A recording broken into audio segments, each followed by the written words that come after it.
हाल ही के दिनों में देखा गया है कि डिजिटल अरेस्ट के केसेस बहुत ज़्यादा तेज़ी से बढ़ते जा रहे हैं। इस वीडियो के बनाने के पीछे का जो मकसद है वो है हमारे सोसाइटी में अवेयरनेस लाना और ख़ास करके जो हमारे युवा वर्ग हैं उनके बीच में अवेयरनेस को लाना है। क्योंकि आप कभी मोबाइल फ़ोन खोलते हो या ईमेल खोलते हो और आपको मेल प्राप्त होता है कि हाँ आप डिजिटली अरेस्ट हो चुके हो, आपके खिलाफ़ ये चीज़ें मिली हुई हैं। तो इन तमाम चीज़ों से कैसे बचना है, क्या क्या प्रिकॉशंस लेने हैं और आपको सडनली क्या करना है और किस तरीके से आप इस चीज़ से बच सकते हो, और ये जो बहुत बड़ा स्कैम चल रहा है पूरे देश में, इस चीज़ से आप कैसे बच सकते हो, क्या क्या चीज़ें आपको करनी चाहिए। ठीक है, तो गाइस वीडियो को हम शुरू करते हैं। उससे पहले चैनल पे नए हैं तो सब्सक्राइब जरूर कर लीजिएगा, बेल आइकन को जरूर ही प्रेस कर लीजिएगा। इस वीडियो के बनाने के पीछे का जो मेरा टारगेट है वो ये है कि जो भी हमें युवा वर्ग या जो भी हमें माता पिता देख रहे हैं वो इस बात को समझ लें कि डिजिटल अरेस्ट वाली जो कहानी चल रही है वो सिर्फ और सिर्फ स्कैम है, इसके अलावा कुछ नहीं है। क्योंकि हमारे देश में जो प्रोसीजर है, खास करके जो पुलिस प्रोसीजर हो या जो भी हमारे एजेंसीज हैं, जो भी हमारे देश के इंस्टीट्यूशन है जैसे कि सीबीआई या आईबी या आप कह सकते हो ईडी या आप कह सकते हो कि पुलिस इंस्टीट्यूशन, इन लोगों का प्रोसीजर अलग है। क्या ये लोग डिजिटली अरेस्ट करते हैं किसी को? तो गाइस सबसे बड़ी बात यह है कि ये कभी भी किसी को डिजिटली अरेस्ट नहीं करते हैं। हमारे देश में जो नियम कानून है, जो हमारे देश का लॉ है, वो कहता है कि आपको फिजिकली उस बंदे को लेकर के आना पड़ेगा, आप डिजिटली अरेस्ट नहीं कर सकते। यानी कि ये जो कोई व्यक्ति आएगा कहेगा कि हाँ आपके खिलाफ वारंट निकला है, कोर्ट से समन जारी हो गया है, ठीक है, आप डिजिटली अरेस्ट हो रहे हो, 2-3 घंटे आपको बैठा कर रखेंगे, फिर बाद में कहेंगे कि ऐसा करो कुछ पैसे हमें दे दो, फिर हम आपको छोड़ देंगे। आपके खिलाफ कुछ ड्रग्स मिले हैं, जैसे कि बहुत सारे ड्रग्स का लेवल होता है, उस ड्रग्स में से कोई बता देगा कि ये ड्रग्स आपके खिलाफ पाया गया है, फेक आइडेंटिटी कार्ड पाया गया है या फेक आपके पासपोर्ट पाए गए हैं, वगैरह वगैरह बहुत सारी चीज़ें हो सकती हैं। अब सवाल ये है कि अगर आपको इस तरीके का मेल आए या इस तरीके से आपको कॉलिंग आए और डिजिटली रूप से आपको बैठा लिया जाए 2-4 घंटे के लिए, तो आपको करना क्या है? पहली बात यह है कि ऐसे लोगों को आपको इंटरटेन ही नहीं करना है। क्योंकि गाइस एआई का सबसे बड़ा बात यह है कि एआई का युग आ गया है और कोई भी व्यक्ति किसी का भी फेस यूज़ कर सकता है। पहली बात यह ध्यान में रखना बहुत बहुत बहुत इंपॉर्टेंट है। दूसरी बात यह है कि बैकग्राउंड किसी भी तरीके का सेट किया जा सकता है। तीसरी बात यह है कि कोई भी व्यक्ति यूनिफॉर्म पहन सकता है। समझो इस बात को, एक बंद कमरे के अंदर कोई व्यक्ति यूनिफॉर्म पहन के बैठा है और सैकड़ों किलोमीटर दूर है, आपको कैसे पता चलेगा कि वो ओरिजिनल है या फेक है?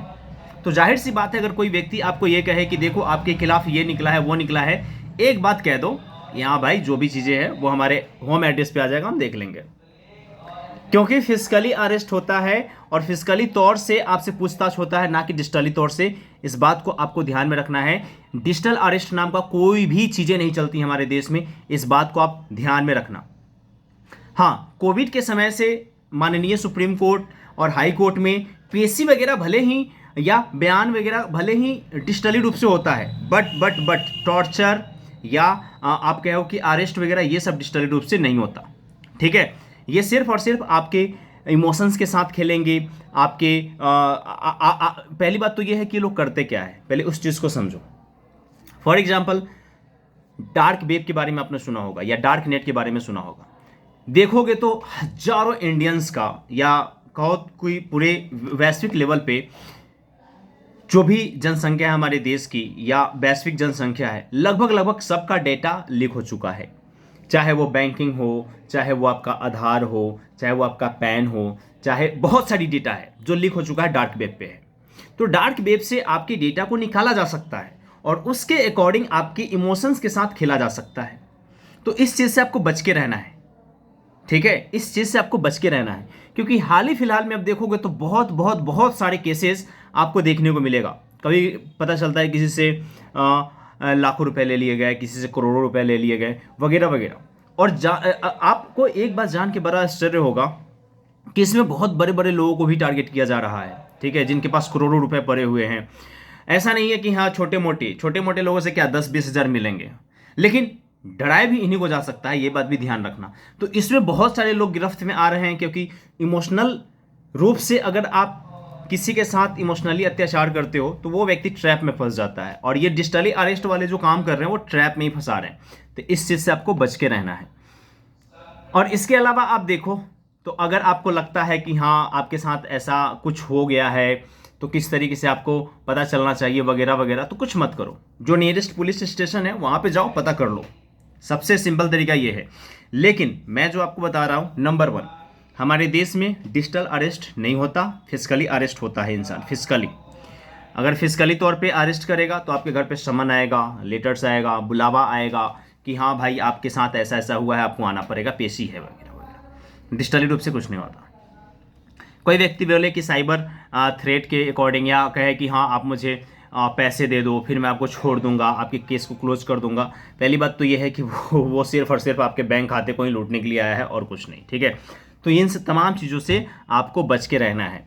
और मेरा मानना यह है कि हर व्यक्ति को इस पे वीडियो बनानी चाहिए कि वो हर व्यक्ति को ये बता सके कि डिजिटली अरेस्ट नाम का कोई चीज़ नहीं होता है। इससे आपको डरने की बिल्कुल भी आवश्यकता नहीं है, ठीक है। अगर आपके साथ इस तरीके का कुछ भी कहानी हो तो डायरेक्ट जो भी साइबर क्राइम के वेबसाइट है वहां पे जाए, केस को रजिस्टर करवाएं और बताएं कि आपके साथ क्या क्या हुआ है। चुप ना बैठे, इस बात को ध्यान में रखें, चुप ना बैठे, क्योंकि चुप रहने से ही इन साइबर क्राइम वालों का मन बहकता जा रहा है, ठीक है।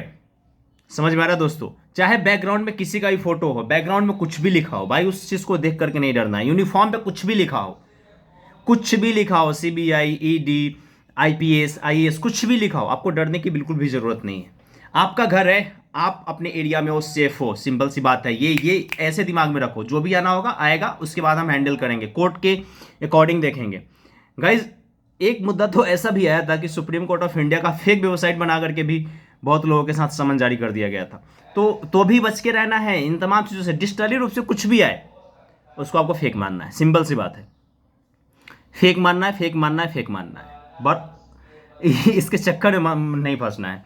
और इस वीडियो को शेयर कीजिए ताकि हर व्यक्ति को ये चीज़ें समझ में आए, ठीक है। और डिजिटली अरेस्ट नाम का कोई चीज़ नहीं होता है, आप बिल्कुल सेफ हो। हमारे देश का जो लॉ है, नियम कानून है, वो अलग तरीके से काम करता है, अलग प्रोसीजर है उसका, और डिजिटली तौर से कुछ नहीं होता, ठीक है।